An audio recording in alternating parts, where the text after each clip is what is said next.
Guys ഞാൻ സേൻ. അപ്പോൾ എല്ലാവർക്കും ഹാപ്പി ന്യൂ ഇയർ. നമുക്കത് ആ ഫോട്ടോ ശേരം പോയിട്ട് വന്നാലാ.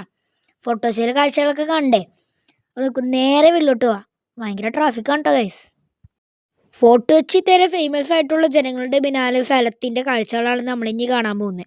പഴയ കാലത്തെ സാധനങ്ങൾ ഇവിടെ റീക്രിയേറ്റ് ചെയ്ത് വെച്ചേക്കാണ് ഗൈസ് നിങ്ങൾ ഈ കാണുന്നത്. പിന്നെ വലിയ സ്ഥലമാണ്. പിന്നെ ടിക്കറ്റ് എടുത്തോണം കയറാൻ. ടിക്കറ്റുള്ള സീനിയേഴ്സ് സിറ്റിസൺസിനും അഡൾട്ടിനും സ്റ്റുഡൻസിനും വേണ്ടി. ഒറിജിനലായിട്ട് പെയിൻറ് ചെയ്തൊക്കെയാണ്. പിന്നെ നല്ല സ്ഥലം ആയതുകൊണ്ട് നമുക്ക് ഫോട്ടോ ഒക്കെ എടുക്കാൻ അലൗഡ് ആണ് ഗൈസ്. ഇതെന്താണെന്ന് നിങ്ങൾക്ക് മനസ്സിലായി? ഇതാണ് വീനസ് ട്രാപ്പ് പ്ലാന്റ്. ഇൻസെക്റ്റ് എന്തെങ്കിലും ജീവികളൊന്നും ഇരിക്കുമ്പോൾ അത് ക്ലോസ് ആവും ഗൈസ്. ഇത് ക്യാൻവാസിൽ പെയിൻറ്റിങ് കിട്ടണം. നിങ്ങൾക്ക് ഇഷ്ടപ്പെട്ടെങ്കിൽ എന്തായാലും ഒന്ന് കമൻറ്റ് ചെയ്യുക ഗൈസ്. ഇത് രാജകൊട്ടാരത്തിലുള്ളവരുടെ ഉടുപ്പുകളാണ് നിങ്ങൾ ഈ കാണുന്നത് ഗൈസ്. ഈ റൂമിൽ കയറിയപ്പോൾ തന്നെ നല്ല മണമായിരുന്നു. ഈ സാധനത്തിൻ്റെ പേരെന്താണെന്ന് അറിയുമെങ്കിൽ നിങ്ങൾ എന്തായാലും ഇപ്പം തന്നെ അങ്ങോട്ട് കമൻറ്റ് ചെയ്തേക്കാം. പിന്നെ പുറത്തോട്ടിറങ്ങി കാറ്റൊക്കെ ഉണ്ട്. കുറേ കാഴ്ചകളൊക്കെ കണ്ടിരുന്ന്.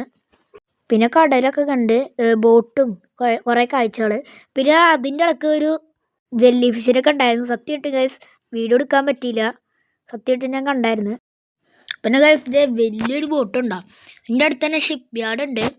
പിന്നെ സൈഡിൽ കൂടെ 2 ബോട്ടുകളും പോകുന്നുണ്ട് ഗൈസ്. ഇത് വിൽക്കാൻ വെച്ചേക്കണേ ചീട്ടും പാവയും ശില്പങ്ങൾ പിന്നെ മണ്ണ് വെച്ചുണ്ടാക്കിയ സാധനങ്ങൾ. അതൊന്നും വിൽക്കാൻ വെച്ചേക്കണല്ല കേട്ടോ. പിന്നെ കുറേ ഫോട്ടോ ഒക്കെ എടുത്ത് ഞാൻ. അപ്പോൾ ഇത്രയുള്ളൂ നമ്മുടെ വീഡിയോ.